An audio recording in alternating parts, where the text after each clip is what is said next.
Welcome to Expanding Beauty. My name is Konima, and Expanding Beauty is my channel where we cover life, we cover art, we cover beauty, and of course we cover celebrating beautiful black queens. And I have one with me today, Miss Tanya Grant. Hey! She is the co-owner of FAmelia and Amelia's cottage, in Cabbagetown here in Toronto, which is quite the fixture. And you've been mentioned in Toronto Life, I don't know, Block.to, that's all those fun spots. All those fun spots, which is kind of a big deal, but you know, she's humble. She's humble. Just a little bit. Yeah, just a teensy bit. So, how long has Famelia's restaurant been in operation?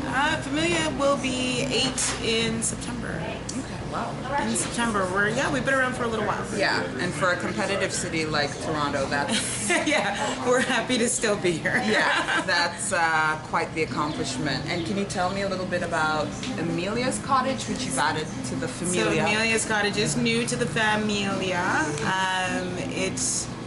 It is a cozy little bar. Kind of feels very cottagey on the inside. Yeah. We've been kind of branding it your cottage in the city.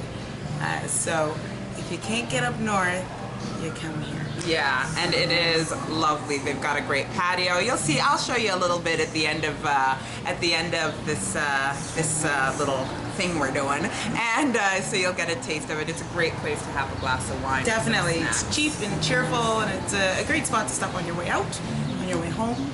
Yeah. Or if you're just haunted and need a drink. Need a little nightcap. Yeah, especially, yeah, which, yeah. It's necessary. It's necessary. It's very necessary. And a FAmelia, what would you find is the difference with FAmelia, the restaurant? Well, FAmelia is a little more established. It was previously a French fine dining restaurant. We took it over, turned it into a neighborhood Italian restaurant.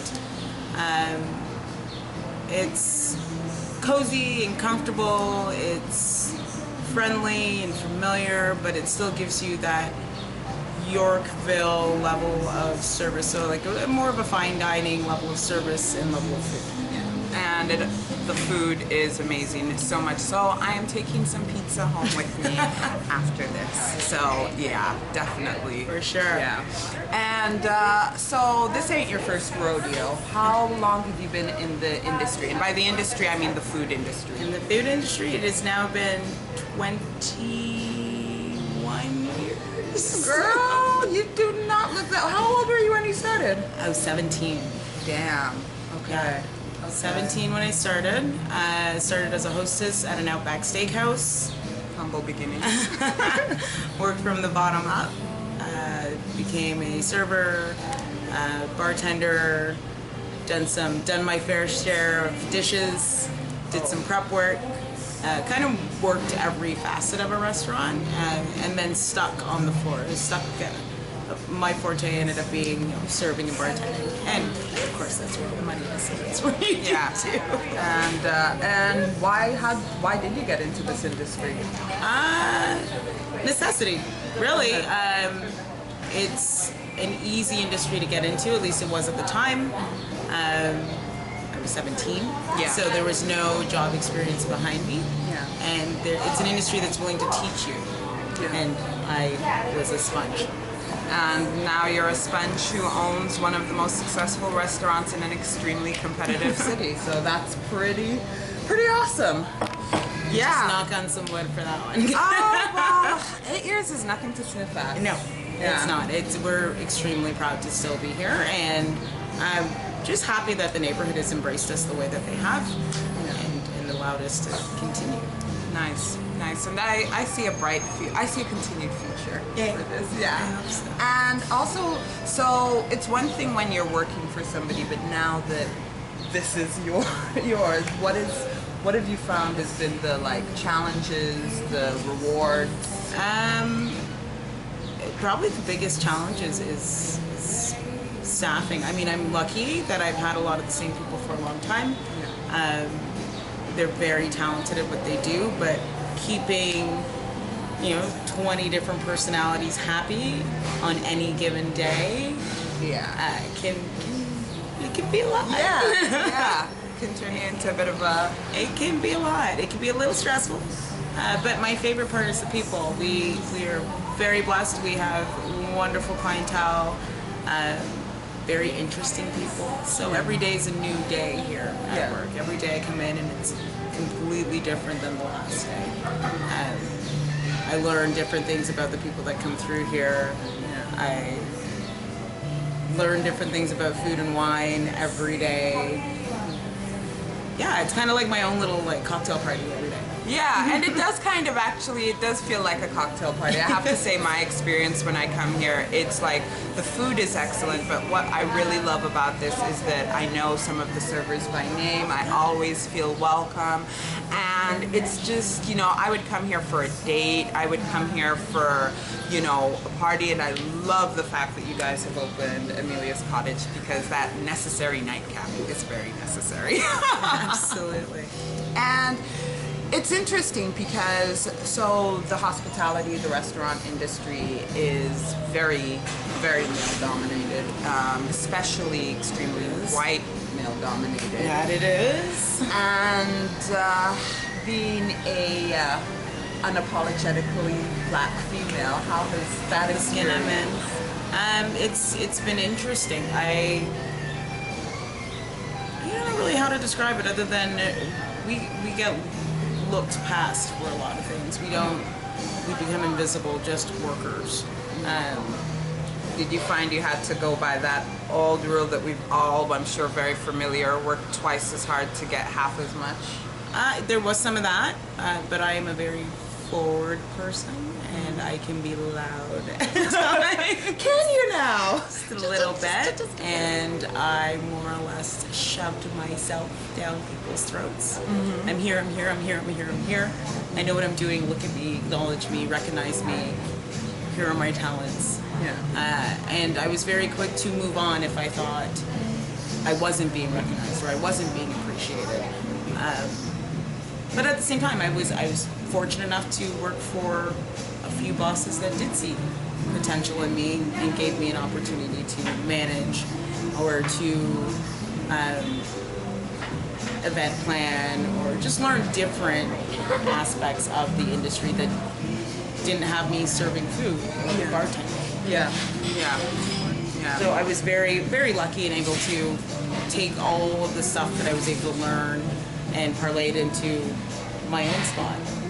And even this, I was given an opportunity to own, which I jumped all over immediately.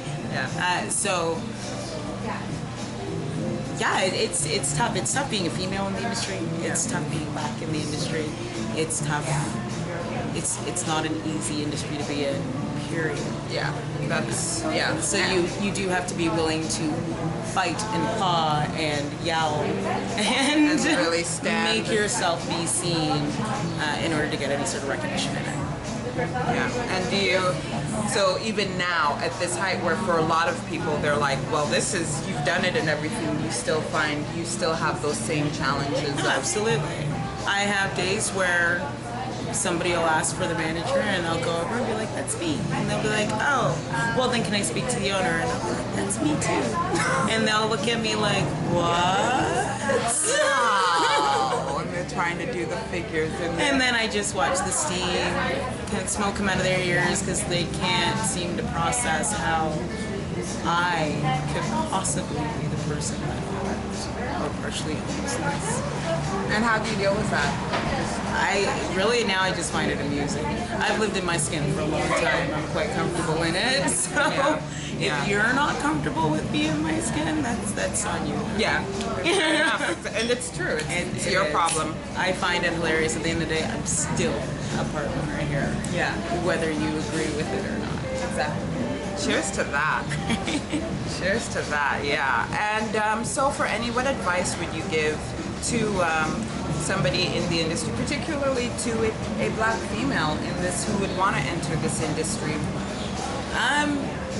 Well, I like to say run because it's a lot of hard work. It's a lot of hard work. Say goodbye to having your own life. By life, by family. No, there is some of that.